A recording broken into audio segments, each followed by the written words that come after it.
नमस्कार। सबसे बड़ा सवाल देख रहे हैं आप और मैं हूं आपके साथ दिव्या सिंह। शराब घोटाले के आरोप में जेल में बंद अरविंद केजरीवाल के इंसुलिन पर सियासी बयानबाजी तेज है।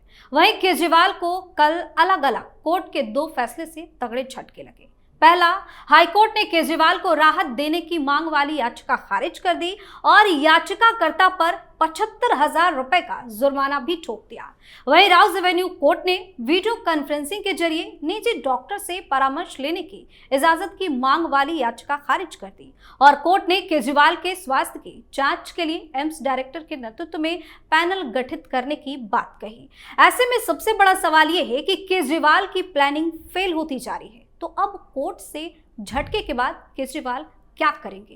इसी पर चर्चा करने के लिए मेरे साथ स्टूडियो मौजूद हैं कैपिटल टीवी के editor in chief doctor Manish Kumar. Doctor साहब, स्वागत है आपका। धन्यवाद। एक के बाद एक पैंतरे तो फेल हो रहे हैं, कोर्ट से झटके पे झटके लग रहे हैं, तो अब क्या करेंगे केजरीवाल? देखिए, एक पुरानी कहावत है, 100 जूते भी खाएंगे और 100 प्याज भी। इस कहानी को थोड़ा समझ लीजिए कि ये मुहावरा क्यों बना। एक राजा के सामने एक चोर आता है, चोरी उसकी पकड़ी जाती है।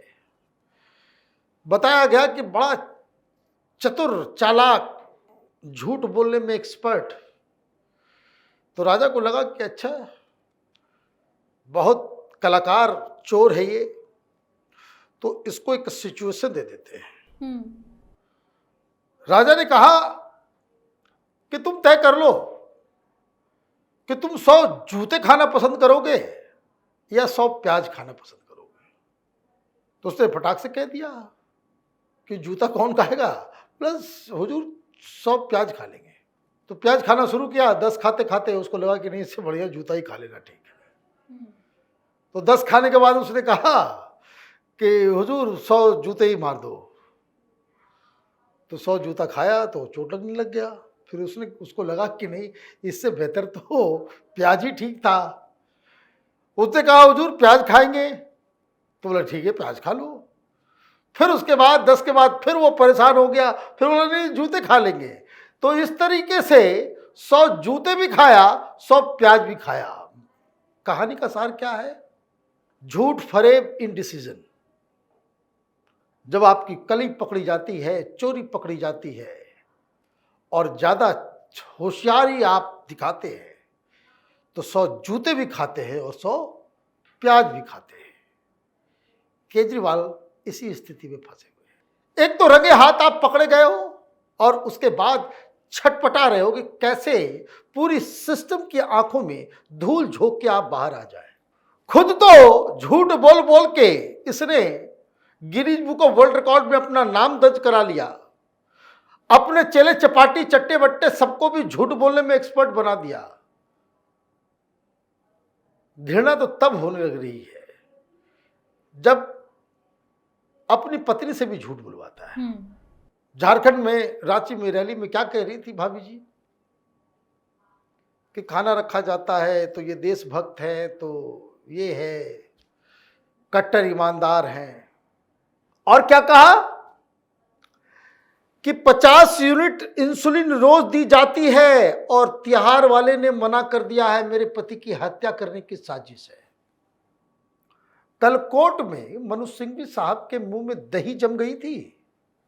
जब फैसला सुनाया जा रहा था तब आपने क्यों नहीं कहा कि हुजूर हमें 50 यूनिट इंसुलिन रोज चाहिए? कहा? नहीं कहा।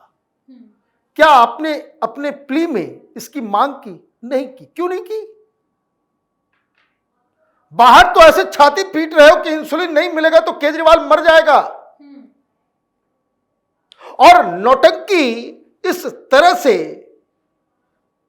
उसको कह सकते कि घटिया स्तर का घिनौनापन कोई दुश्मन के लिए भी नहीं कहता कि ये मर जाएगा तो उसकी किडनी खराब हो जाएगी, तो लीवर खराब हो जाएगा, तो हार्ट अटैक हो जाएगा। ये दुश्मन के लिए भी लोग नहीं कहते। और सुनीता केजरीवाल अपने पति के लिए ऐसा कह रही है। बोले कि निवाले के ऊपर जो है सीसीटीवी कैमरा है। अब लोग कर लो बात, क्या फैसला सुनाया गया? पहली चीज, कोई इंसुलिन की बात वहां हुई नहीं। और जब फैसला सुनाया जा रहा था और इतना ही जरूरी था, तो जज साहब से ये रिक्वेस्ट किया जाता कि कम से कम इंसुलिन दिलवा दीजिए, या जज साहब के सामने तुमको ये कहना था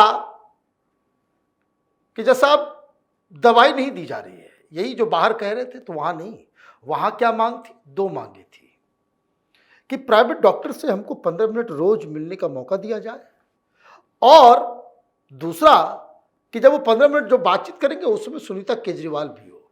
दोनों ही मांग को रिजेक्ट कर दिया गया।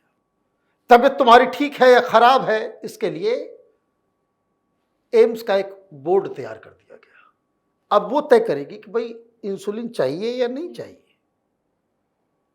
दवाई चाहिए या नहीं चाहिए, शुगर लेवल हाई है, मैनेजेबल है, बहुत ही क्रिटिकल है, वो सब एम्स के डॉक्टर अब तय कर देंगे। और जो मैंने कहा, 100 जूते भी और 100 प्याज भी। एम्स के बोर्ड का जब रिपोर्ट आएगा ना, ये और भी शर्मसार होंगे। तो केजरीवाल जो प्लानिंग किए थे कि वीडियो कॉन्फ्रेंसिंग के जरिए वाइफ भी वहां पे रहेगी, कुछ मैसेज देंगे, तो अब उस मैसेज सब फेल। एक तो पार्टी सरकार के ऊपर कंट्रोल का पूरा प्लान फेल हुआ, और दूसरा कि आगे चल के इसी आधार पे मेडिकल ग्राउंड में कि मेरी तबीयत खराब है, बेल दे दो, वो भी फेल। और ऐसा इसलिए ईडी ने, मैं देख रहा था बहुत सारे लोग कह रहे थे, बड़े बड़े पत्रकार, कि ऐसे ईडी को नहीं करना चाहिए, किसी की तबीयत खराब है, आप तबीयत के ऊपर जो है आप ऑब्जेक्शन कर रहे हो। नहीं, देयर इज अ ट्रेंड। यही काम सत्येंद्र जैन ने किया, बीमारी का बहाना। यही काम मनीष सिसोदिया ने किया, बीमारी का बहाना। उसने तो यहां तक कि अपनी पत्नी को ही कह दिया 17 साल से बीमार है, बेड रिडन है। उसमें भी एम्स के डॉक्टर्स के एक पैनल को बनाया गया। क्या हुआ? जेल में है, जेल में है।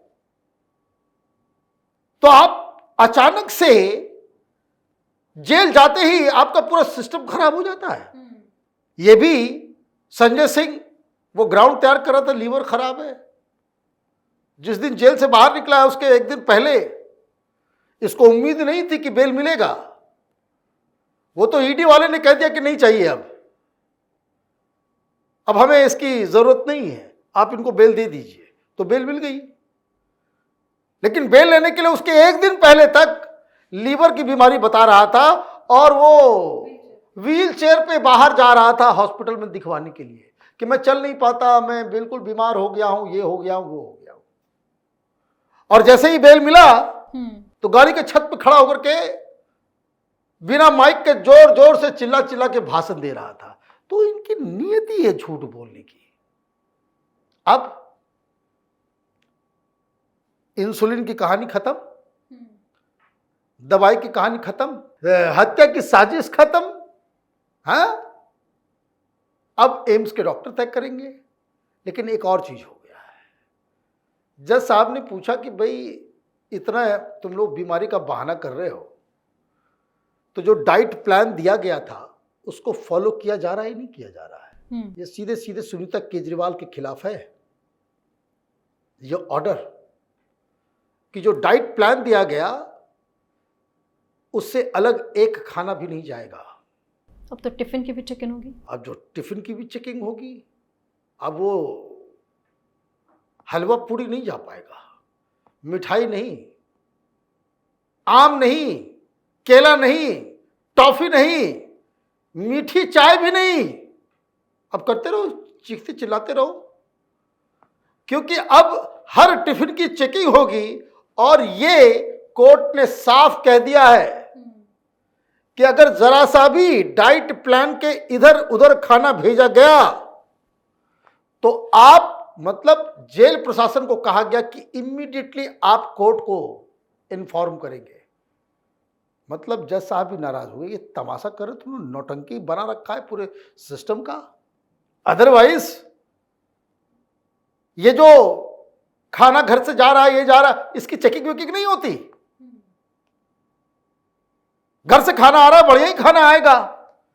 लेकिन आपने इस तरीके से तमाशा क्रिएट कर दिया, जज साहब भी परेशान हो गए।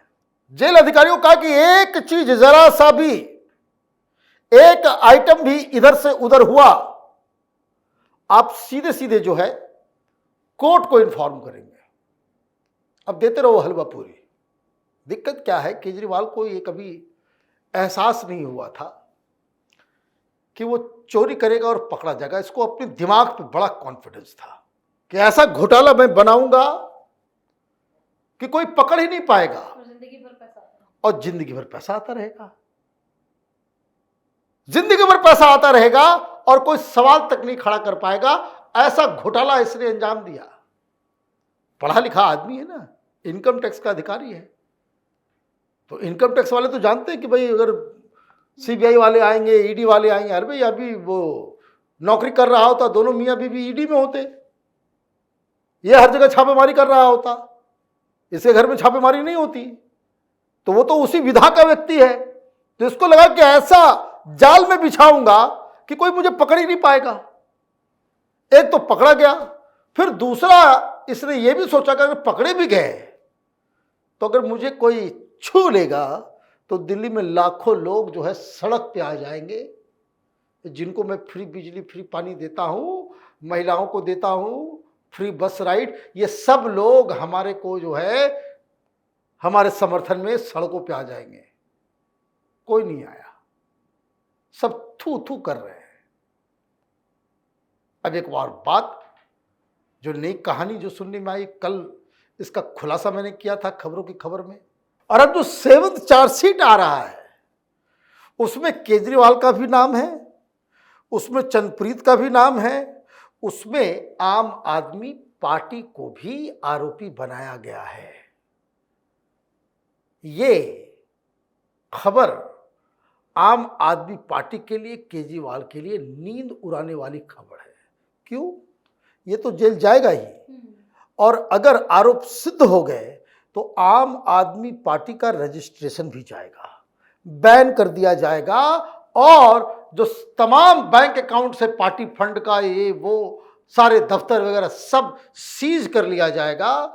फिर आप करते रहना नेशनल पार्टी और नेशनल पार्टी। बहुत बहुत धन्यवाद सर तमाम जानकारी के लिए। धन्यवाद। तो तिहाड़ जाने के बाद भी केजरीवाल की ड्रामेबाजी कम नहीं हो रही है। किसी भी कीमत पर जेल से बाहर निकलने के लिए केजरीवाल नई नई तरकीबें अपना रहे हैं, लेकिन कट्टर ईमानदार की सारी प्लानिंग कोर्ट के सामने फेल होती जा रही है और बार बार इन्हें मुंह की खानी पड़ रही है। सबसे बड़ा सवाल में आज के लिए इतना ही। अगर आपने अभी तक हमारे चैनल को सब्सक्राइब नहीं किया है तो सब्सक्राइब कर लीजिए, हमारे वीडियो को लाइक कीजिए, शेयर कीजिए, हमारे वीडियो पर कमेंट करके जरूर बताएं कि आपको हमारी खबर कैसी लगी। धन्यवाद।